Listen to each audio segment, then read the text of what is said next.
This show contains profanity, advice you should never follow, humor that you might not enjoy. The names have been changed to protect the guilty. Do not try this at home.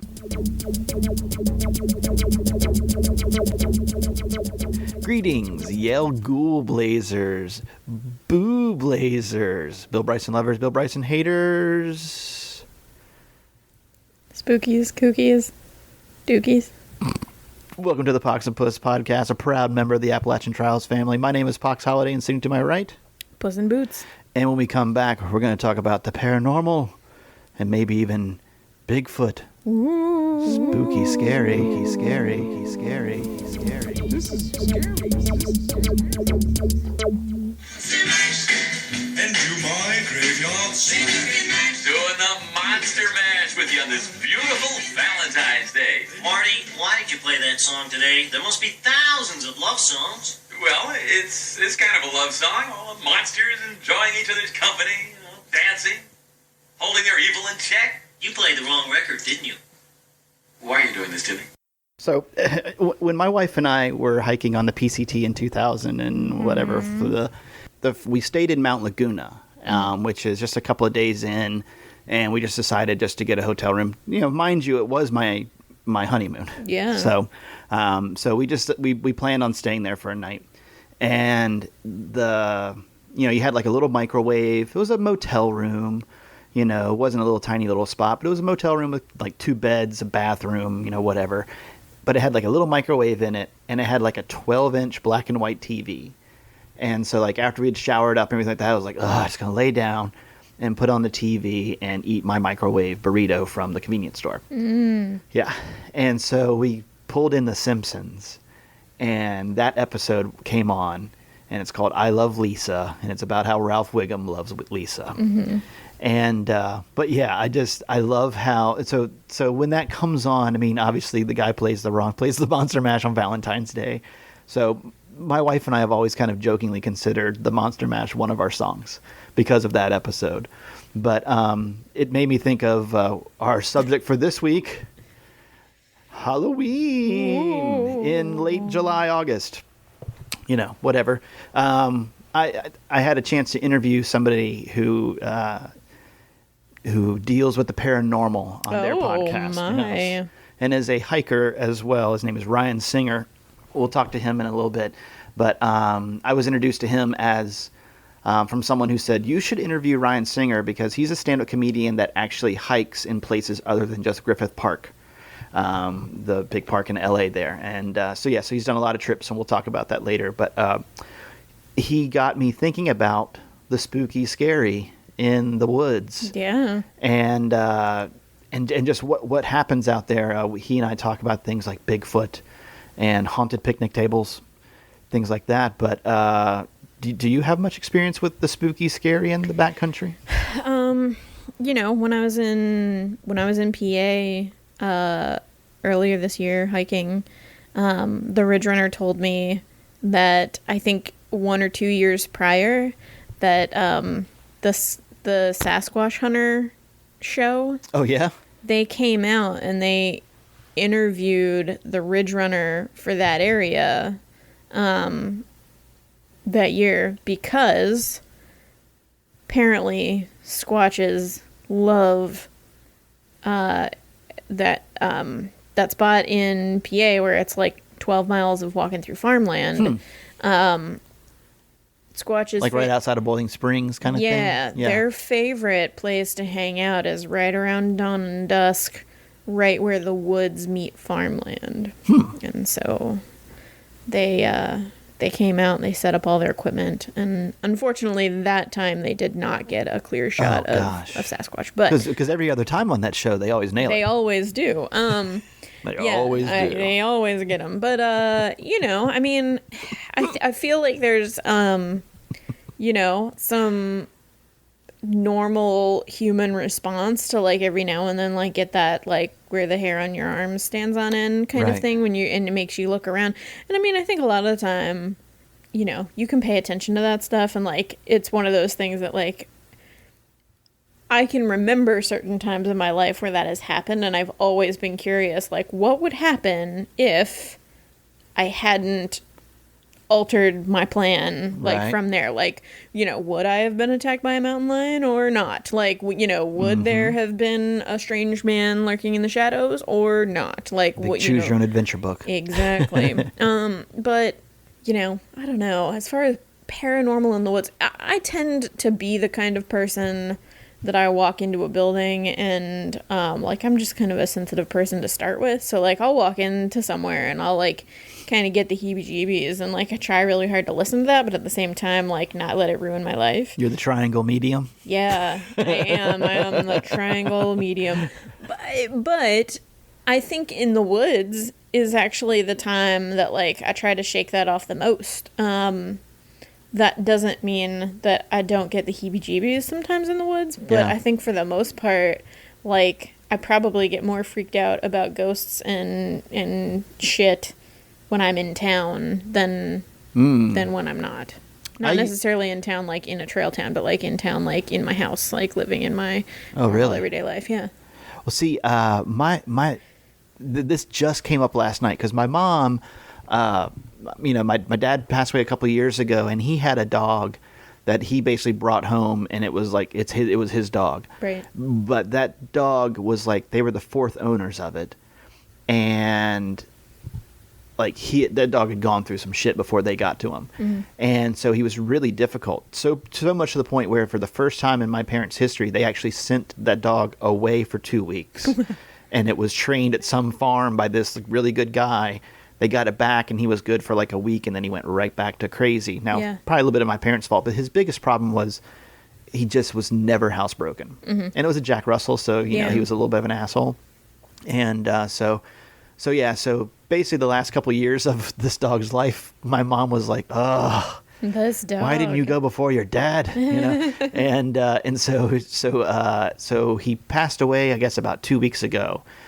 Just like while she was petting him, he just, had a rough morning. She took him to the vet. They like, bring him back on Friday. And that was Monday. And then 2 hours later, he was dead. Ugh. But so my mom tells me last night that sometimes when she's walking out to the car after leaving the house, she can hear him barking inside. Weird. And I'm like, really? Do we need to medicate you? And then she says she's also heard him jump up and off of the couch. Yeah. Since he's been gone. Weird. And I'm like, I've never really had that. I've never really had that thing before. I know when I was 20, I lived in a house where we jokingly said we had a ghost. Mm-hmm. But, I never had any inkling, we were just kind of joking, like, we can't find a remote. Where's the remote? Oh, I bet the ghost has it, And then somebody find the remote, like, oh, he let us have it back. Stupid shit like that. But I never really had that. But I did work in a place that was full of ghost stories out in New Mexico, to the point where I remember a friend of ours was at this bar in town, and supposedly this was like Billy the Kid had shot the ceiling in a poker game one time, like all kinds of dumb shit. Sure. But one of my buddies was hitting on the bartender, and she wound up sticking around late at night. And while he was sitting there talking to the bartender, like a glass just flew off a shelf onto the ground, and he was like, "Whoa, what the fuck was that?" And she was like, "Oh, that's the ghost." And they just have become accustomed to it, so much so that place actually had a Unsolved Mysteries. Remember that old show? Oh yeah. They did an Unsolved Mysteries about it, and they have it playing in the lobby on a loop. Nice. Of course you do. You don't turn something like that off. No. But yeah, ghost shit, huh? So I'm gonna tell you some stuff that you probably would have never guessed about me, but I've actually had some pretty significant hauntings in my life. Really? Yeah. So I didn't know what Pandora's box I was opening tonight. Oh yeah, you had no idea. Okay. I did a study abroad in Italy, where I lived. Let's see. I lived in a 15th century farmhouse. Okay. Which was attached to a castle. Like you do. So we're talking some pretty old shit going on. My bedroom was actually the hayloft for the farmhouse that they they just Converted into they converted it into a bedroom. But I lived in this like teeny tiny, it was called the Croft, and it was this little tiny farmhouse that they, you know, basically built like 8 by 10 foot bedrooms in. And so there were like 10 students living in this farmhouse. And we were told about ghosts, and it was sort of one of those things that like you get there and you're like, yeah, ghosts, I'm sure it's a castle. Yeah. Like, cross that bridge when we come to it, kings kind and of queens, thing. blah, blah, blah. But there were definitely times like I can very distinctly remember we were playing Uno one time, like you do. And we were in like the common room, which was like the lowest level of the farmhouse. And we're all drinking wine and playing Uno and la la la. And you know, there's 10 of us living in this little house, which makes it sound like the real world, but it was not like the real world at all. But you kind of try and keep tabs on like who's home and who's not. Because usually like if it was a weekend or something like that, like one group of people would walk into town, which was like a 3-mile walk. To like a legitimate town where you could go, you know, to a bar and, you know, drink delicious drinks and hang out with locals. And then not be in a barn for a while. Right, exactly. But, you know, where we lived, we harvested grapes to make wine. So there was like house wine. So like for €2, you can get a whole bottle of wine. Oh, wow. So if you wanted to just like stay, I mean, there were people in my study abroad group that like their teeth and lips were permanently purple. Like they would just drink so much wine. It was like to a disgusting point. But anyway, so like it would generally be if you weren't traveling outside of the castle for the weekend or something like that, like somebody would take a group of people into town and, you know, other people would stay behind. And I usually went into town, but like this time I just sort of hung out, and so we're all drinking wine, playing Uno, being stupid American kids. And you kind of feel like you know how many people are in the Croft and how many people were in town. And you kind of are always sort of keeping an ear out for like when people would trickle back. We were a, you know, group of 19 to 22-year-old college kids. So, and admittedly, a lot of them were not, we were not showing our colors as like good American citizens. So you kind of tried to keep an ear out mostly so that we didn't make asses of ourselves. But there was one time that like the door to one of the rooms, there were 2 bedrooms that opened up into like the common room, and like one of those doors like opened and then closed on its own. And so like I go into that room to see if there was like a window open. The window was closed. I come back in, I sit back down, and like pretty clear as day, like somebody walks across the room, and like I can only see through the door being open 1.5 feet. But somebody walked across the room, and I was like, I just was in there. You heard it, or you saw someone? I saw somebody. Yeah. And it was like, I was just in that room. The kid that stayed in that room wasn't in there. Like, did I miss him somehow? Like, was he in there and he was asleep or something? Like, I have no idea. And so like, you know, I go back over there and like open the door back up and turn the light back on, and like there's nothing in there. And I'm like, what the fuck? Like, and like that kind of happened where like, and I feel like if we had probably paid more attention to it, like it would have been a little bit more noteworthy. But I think most of the time people just assumed it was one of our classmates. But I totally feel, and I mean, like, it's not like it was like this threatening kind of feeling, but it was just sort of like, yeah, there's something in here. Yeah. Just kind of walking around doing its thing. It's a little weird, but like that is. But nobody really pursued it further. Wow. And you know, probably half of the people that were staying in this house chose to completely disregard, like, there's no way that happened and we're not talking about it again. And then the other half were like, oh my god, that's so crazy. So that happened. Wow. And then when I was in college, there were a couple of times that like I went to bed and woke up in the morning and like all the posters on my walls were like laying on the floor. Like, no windows were open. There's no ceiling fan or anything like that. Like, it was just like, oh, well, this is weird. Yeah. You know, stuff like that would happen, and like, you know, my door would be locked. I'd be the only one there. I had a single room. Like, what? So there was that. Wow. Yeah, there was that kind of stuff. Wow. Yeah. I bet if I think back, I have something in there. To say, growing up as a kid, what used to freak me out more than anything was just, I grew up out in the middle of nowhere, much like where I live now in the middle of nowhere. But so when I was like 2-3 years old, I remember being awoken by screech owls. Oh yeah. Holy Jesus. That's as close as it came to haunting at my house. Yeah. Until now, Neil the dog is apparently Yeah, barking when the my ghost- mom leaves. The Yeah. ghost of Neil. I mean, and I get that because, like, you know, you get accustomed to the jingle of like your dog's collar or something Yeah. like that, and like it would totally make sense. It becomes such an ignorable sound Yeah. that, like, and then all of a sudden you hear it and you're like, oh yeah, no, Whoa. that's just Neil. Oh wait, no, Oh. Neil's been dead for. Dun, dun, dun. Oh god.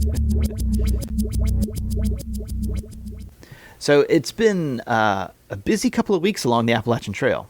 It sure has. Let's see, just going back in time here, on July 22nd, that was the second anniversary of the disappearance of Inchworm, Yeah. Geraldine Largay, Yep. in Maine. I got this off AppalachianTrail.com.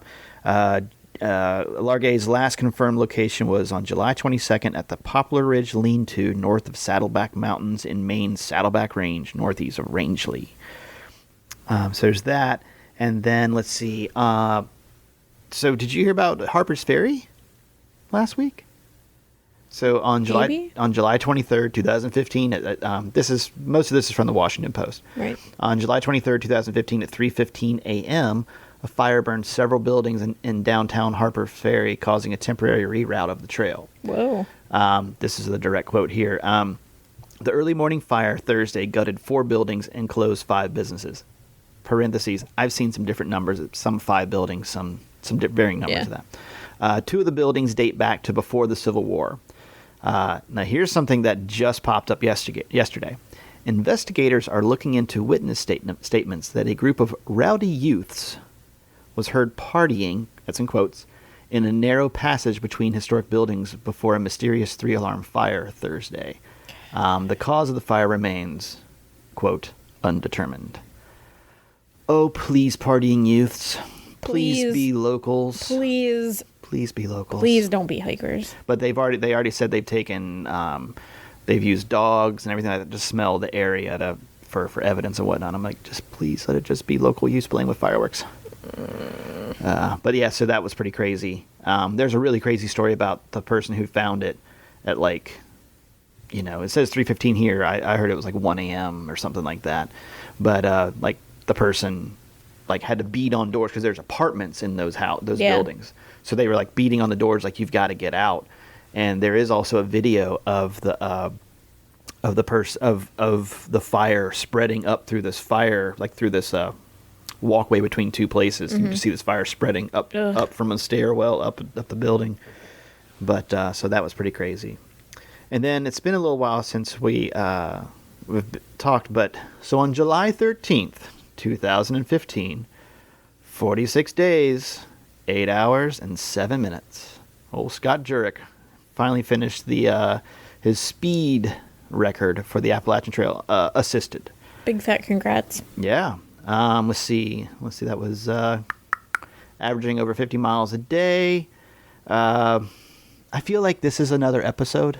Like we could talk about this another time. We could totally talk about this forever, but And you know. I think the thing is that not all the info's come out yet. And Right. Scott Jurek on Friday posted his rebuttal to the Baxter State Park. For those who don't know, Scott Jurek finished his speed record hike on the AT. Did it 4 days later than he hoped to, but he beat Jennifer Farr Davis's record by 3 hours and Couple 13 hours, minutes, yeah. I think. And so he did that, but he planned on beating it by 4 days. But like on day 3, he injured his knee. Right. And then compensating for that knee, he injured his opposite leg's quad. yeah. So I think he did like 2 days of 30 something. Yeah, he slowed down and only did like 38 miles for a few days there. So he finished a little bit later. But the big controversy is that when he got back down, he was given 3 I don't know, 3 tickets basically for having a party over the size of 12. They said that he had like 25. Because in state parks, your group size needs to be 12 or less. Yeah. And then he was given a warning for, I believe it was alcohol. These are all allegedly. Let's just say that. Having alcohol in a state park. Having alcohol because he popped a bottle of champagne. And then he was given a ticket for littering. And yes, the littering that happened was not the cork. It was the actual champagne that hit the ground on top of Katahdin. So That was littering. You bring your toddler somewhere and he spills Cheerios. Or he spits up. Better be prepped. You better be prepped for citation. So that was the big thing, and Baxter State Park had some issues, and they posted their own comments, and then on Friday Scott Jurek posted his side of the story, and I'm gonna use the old I'm guessing the truth lies somewhere between. Yeah. But I don't know. I haven't read everything yet. But let's just talk about some other time. Yeah. Yeah. No sides being taken. It's just, man, it's a shame when anybody gets a citation for anything. So we'll leave it at that. But and tensions are high between Baxter State Park and the Appalachian Trail in general. Everybody, it seems. Yeah. So yeah. Yeah. Yeah. Well, good luck. Good luck to you guys. And that's been the News Corner with Pox and Puss. When I was talking with Ryan Singer, we were talking, and he's an avid hiker and has been for a few years now.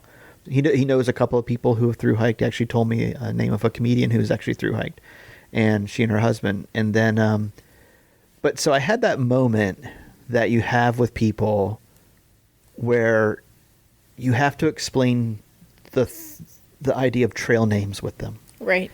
And so there's this point in time where you're like, oh, I sound insane when you're explaining, oh, we all go by nicknames. Yeah. And then it's like, oh. And so then after you've explained how crazy it is that you go by a different name for a while, when you're doing this crazy thing in crazy subculture, then you have the task of explaining your trail name to that person who 10 seconds ago had no concept of trail names. And the look on their face is just like, I just need to stop talking now because you think I'm nuts. I feel like the trail name conversation kind of comes along with, you're explaining the whole hike, and there's lots of people who at that point are on the fence as to whether or not they're going to take everything that you have to say about the AT seriously or not. Right. And then you're like, oh, we all go by crazy names. And and that's where they're like, oh, fuck you. You were at grown-up summer camp, and this is not something to be taken seriously. And we're a step above Hale Bop because we don't all exactly have the same shoes on, but we all have the same 4 or 5 different pairs of shoes on. Yeah.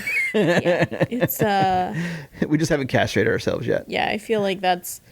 I don't know, and maybe it's different, as a woman talking to other women about it, that, a lot of women are so turned off by the idea of, not bathing regularly and, not being, somewhere where they can blow their hair dry and, they just glaze over. And, it's not a secret that, lots of people think of camping as the most torturous thing that they could do. Yeah. So you amp that up to 6 months of backpacking and they're just completely disgusted. But it's those sort of people that as soon as you mention trail names, they're just like, I'm over this. I'm over this conversation entirely. And you're just sort of like, well, it's cool in my mind. Hey folks, just wanted to drop a quick message in here. You're going to hear a little bit of difference in the sound quality. I was using Ryan's setup. It was the first time using it, and I was talking into the wrong side of the microphone for the entire time. And so, my bad. And also at some point in time, we're recording this outside of a bar, and at some point, the bar starts playing heavy metal bingo. Yeah, so, okay, here we go. Yeah. Well, it's rare you find a stand-up that hikes. Yeah. And the way you were presented to me, I'm sorry to interrupt, the way you were presented to me was you're a comic who hikes in places other than just Griffith Park. Oh yeah, oh yeah. I mean, I got to get off these cigs, man. Yeah. I've only been back on them again for since I left about a month ago, Right. and they just really deplete me. And the reason I started walking in the first place was because I had stopped smoking after many years, and then over the course of being a non-smoker for almost 5 years, I just started slowly walking, and then I'm like, I want to climb some. I want to go, like I want to get elevation, not like necessarily rock climb, or mountain climb, but and then I started hitting mountains, or that's what I call them. Although some people might question the legitimacy of their status as a mountain, but There's an up you know and a what? down. When I'm going up 3,000 feet, I'm calling it a mountain. Yeah. Absolutely. But yeah, so I started. There was a park in my neighborhood called Brand Park in Glendale, California, and the first time I went hiking with a friend of mine, I didn't even make it probably like 1/5 of the way up to the top, and I thought I was gonna like throw up and pass out. And he's like, "Man, if you did this every day, just think about what kind of shape you'd be in." Yeah. And I remembered him saying that. I was like, "Well, I'm gonna do this every day then." Yeah. And slowly but surely, I just started going to that mountain every day. And slowly but surely, I'd get a little higher, get a little higher, get a little higher. And then one day I finally made the top. Nice. And I was just like, yeah! And, you can, and it's beautiful because you can look down on the Now, city is of this Los in- Angeles. is this in And Griffith Park? No, No, this no, is sorry, you said this is Brand Park, and I do hike Griffith Park every once in a while because Yeah. there's this haunted picnic table that's there that I I've was tried to gonna ask find. you, have you found it yet? Not yet. But I did the last time I was looking. Well, it was the main time I looked. I got scared to death because there was these German Shepherd-sized coyotes just Yeah. all hanging out together, walking around. And I was like, It's starting to get a little darker out here. Another one. The coyotes are huge out here. I ain't gonna lie to you. It's enough to startle you, seeing a big ass bastard like that. Yeah. I do not see. I should keep going. I'm not gonna lie to you, the coyotes made me turn around. I just saw 3 of them. Just about the size of like a medium German Shepherd. I was all by myself, and it was getting dark, and I'm like, these dudes, I mean, I don't know if they're known to attack human beings really at all, but I'm not taking that. I'm not going to be the dude who... Put in a position, they probably Yeah. would. Yeah, they'd much rather go after you. Yeah, I'm not going to be the first guy who gets attacked because, I should really be carrying mace with me, but I just got some mace not too long ago. My mom gave it to me because I'm in my car for like a month and a half traveling. Yeah. And, I think she thinks I'm a pretty lady or something. But she knows I'll sleep in rest stops and I'll do all that kind of stuff. Yeah. When I just like kind of being out on the road under the stars sometimes. Yeah. But although the older I get, the less I can do that just physically. Yeah, then I just started hiking, and then I realized, oh my God, this is like making me happier. And I started doing it every day. And then I started exploring some other places. The place by my house is really convenient because what I do is I run there now because it's like a mile. Right. So I'll run, and it's slightly uphill to the park. So I run about a mile. Then I just go hike to the top if I got time, and then come on down and run home or walk home or whatever. It's about a 3-hour deal. It's always nice when you can just leave your place and do something. I Yeah. used to live in a place where I could do that. I could literally walk out my door, and I could kayak down the Nantahala River, 7-8 miles. I could take off on my road bike up the mountain. Nobody ever went up that way. Or I lived in between where the Bartram Trail. Like, I live 6 miles from the terminus of the Bartram Trail, and then like behind me there's a couple hundred miles of South Carolina and Georgia that it could have just taken off. And so I did all 3 of those things. I mean, I left and did a multiple night trip from there, paddled every once in a while, and would bike from there. And it's just like, and then you get spoiled because then you're like, wait, I've got to drive somewhere to ride my bike? Like, Yeah. that's fucked up. Yeah, that's fucked up. The unfortunate thing about this life I have, I guess, is that I don't get to do the vacation like journeys, and I was supposed to go to Joshua Tree. Oh wow. In June of this past year, just last month, and hike to the the dome, hike the dome there. I think it's called, and I was real excited about that. And then, I had some family. I had to go to Ohio for a funeral instead, so I had to cancel the trip. But because I still haven't been to Yosemite, and I'm just like in love with trees you right hear about now. that chunk that fell off the other day? No. Like a 50-ton chunk of Half Dome fell off, but it's like on a side that like it wasn't noticeable from the road, like that classic iconic Ansel Adams picture, from the road.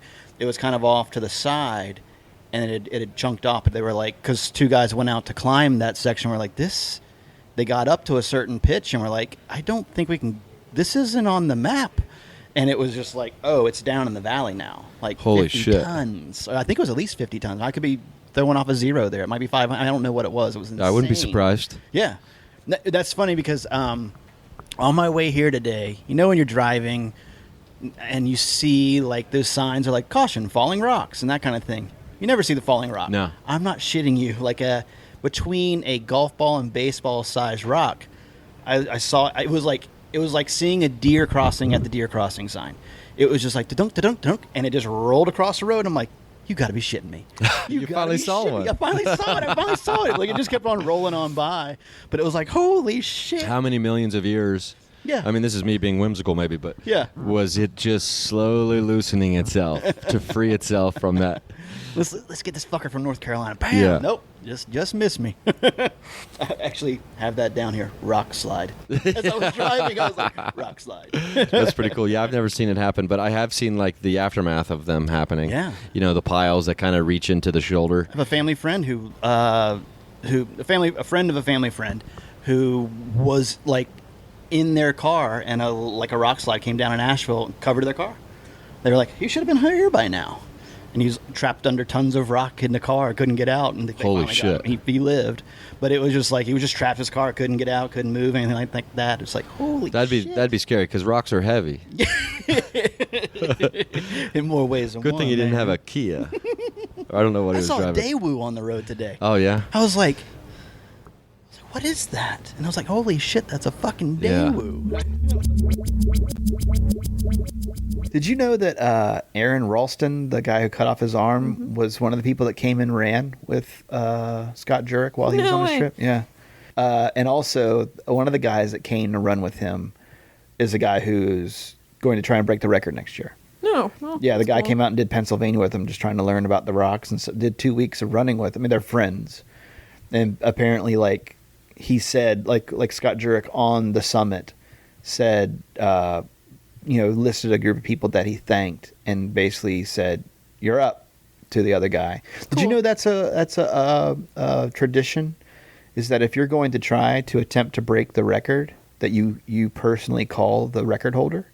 I think I like it. And let them know. It's very gentlemanly. Yeah. So or womanly if you are Jennifer Farr Davis. Yeah, and that's the point of view of the article that I was reading was from her point of view. Like, somebody was interviewing her, and she's like, "It's the call I receive a few times a year," and it's like pretty much every year somebody tries to go for it, and so she's just like, She's like, it was a record that wasn't meant to stay. Yeah. She's like, you can't expect that. I mean, I don't know. I used to compete in a trade that is very male dominated, and it was one of those things that at any given time somebody would bring up, like, the work that we're doing right now 50 years ago would have been world class, and like we're just a bunch of Joe Schmoes doing it, and like 50 years ago this would have been just the absolute top of your game. And I think as far as gear and science and nutrition, and we're just fine tuning all this shit so much that I think there's just no way. Like, people are just gonna keep getting faster and faster and faster. It was like Dean Karnassus, like he started doing he was the guy, Ultramarathon Man. Yeah, his book. It was just a really good book. Yeah. As a non-runner, I thought it was a really good book. I'm sure that like there's probably differences of opinion in the running world, but Yeah. but he was one of those people that, like, you know, he did 50 marathons in 50 days in 50 states, and then he did a couple of different things. There were a lot of, like, he would do like 100-mile relay races where you were supposed to have teams and everybody would do 10 miles, but he would just do the whole thing as himself without any teammates, and like, you know, just to see. And like, And he dressed kind of crazy, didn't he? Or didn't he have crazy hair? Did he have crazy beard? I don't think so. He's just kind of a good-looking man. Okay. Like, he's like tall, dark, and handsome. Oh, I know who you're talking about. Yep. I'm thinking of a different guy.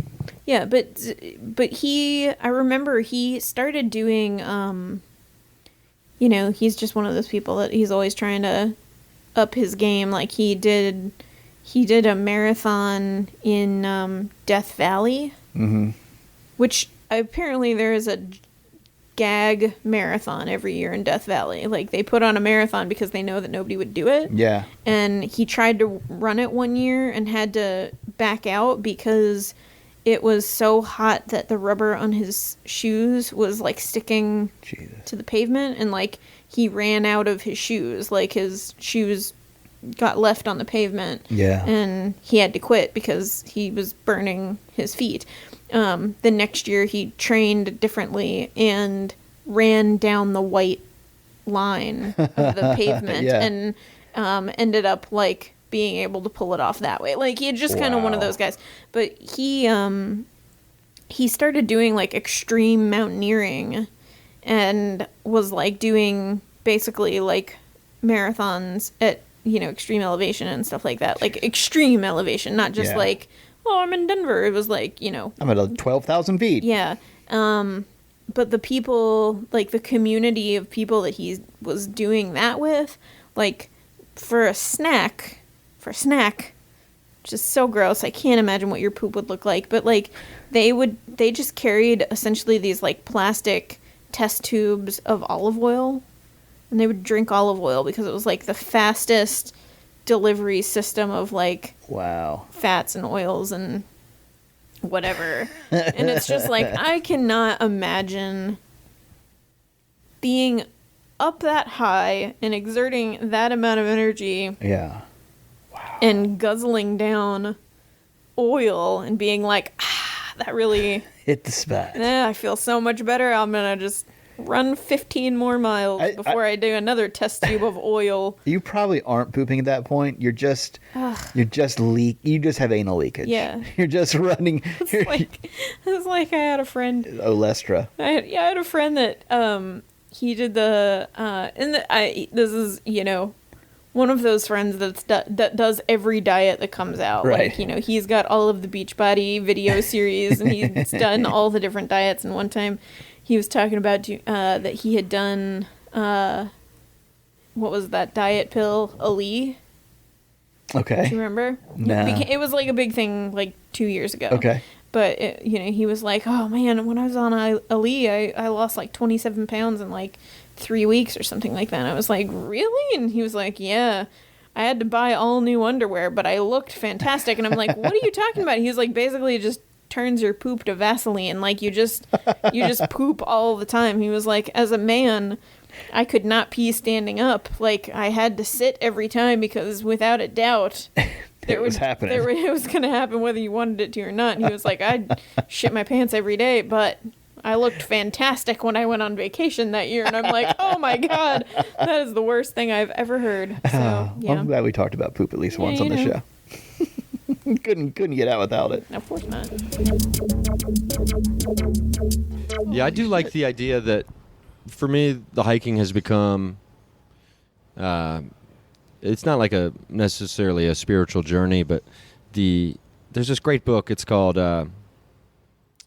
Mountains at the Peaks or something. It's mountain climbing as a metaphor for spiritual journey. Okay. And it's this like old Italian like philosopher guy, and somebody sent it to me. My friend Candace sent it to me, and I'm reading a lot of it, and it's pretty fascinating. But they're talking about like really pushing yourself to edges and extremes to like physically do that, and how it translates into the rest of your life once you start doing that. Right. And it's fascinating. But I'm not necessarily into the rock climbing aspect. I had to climb a rock one time when or a rock wall one time when I went with the same roommate I went hiking with the very first time.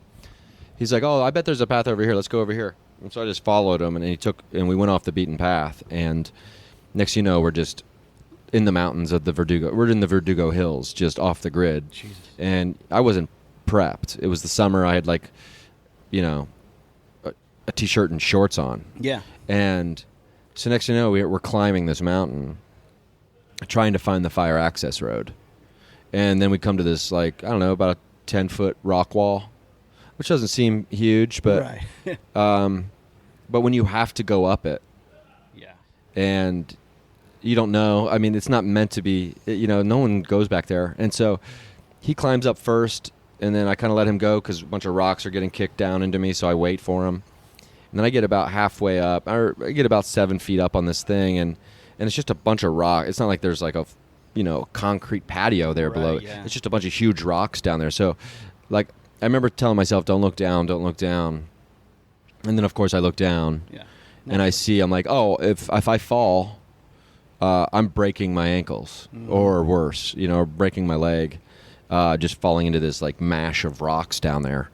And I was just kind of frozen, just, clutching like Spider-Man. I was, trying to, clutching, and then I was, I felt myself being overcome with the kind of fear that I wasn't really familiar with, but, that I knew that if I let it happen, I would just be paralyzed. Yeah. And I would just sit there until I grew too weak and I would fall. And the worst would happen anyway. Yeah. And it was getting dark. And so I was like, you know what? If you're going to break your fucking leg or whatever, you're going to do a climbing. Yeah. You're going to do a trying to get out of here. Yeah. And so then I made it, and I ended up making it up, 20 seconds later or whatever it was. But I just remember being like, oh, no way, man. If I was tethered, that'd be one thing. Right, yeah. And so then we just kept, crawling through brush and all kinds of shit. And eventually we made it. Eventually we found it to the fire access road an hour later. But, right. I mean, I was all sliced up and, because the brush out there is just so dry and coarse because there's just no water. And that's what I love about, I don't love about it, but everyone's like, this drought in L.A., this drought. It's like, yeah, we built a fucking city in the middle of the desert. What do you think? Because it had really nice lighting for movies. Yeah. That's how, it's like... Huh? What's that? You thought you'd hear more Ryan Singer? You thought you'd hear more Pox and Puss? Well, you will on the next episode. Been a while since we put out a two-parter. This one just had too much stuff to try and cram into one, so we're going to make it a two-parter. All right? So, you can always find us on Twitter and Instagram at Pox and Puss. You can email me, poxholiday@gmail.com. You can email Puss, atpussandboots@gmail.com. You can also find Puss on Twitter. She's at atpussinboots. And I'm at Poxholiday on Twitter and Instagram. Please visit our page on the AppalachianTrails.com. You can scroll almost all the way down to the bottom of the page. We're just above the PCT. You can click on there and find all of our past episodes and all of our blog entries that go along with them. Also, while you're there, just click on the Thru-Hiker registry, register there, and if you just finished your Thru-Hike, then please send your photo and information to Zach Davis. You can find a form on there to do that on the website, and we'll read your name along with all the other Thru-Hikers that have finished this year. Okay, so... next time on the Pox and Puss podcast. What are your thoughts on Bigfoot? I feel like that's a recipe to get eaten by a Sasquatch. I was so scared. Yeah. I was so scared going into that.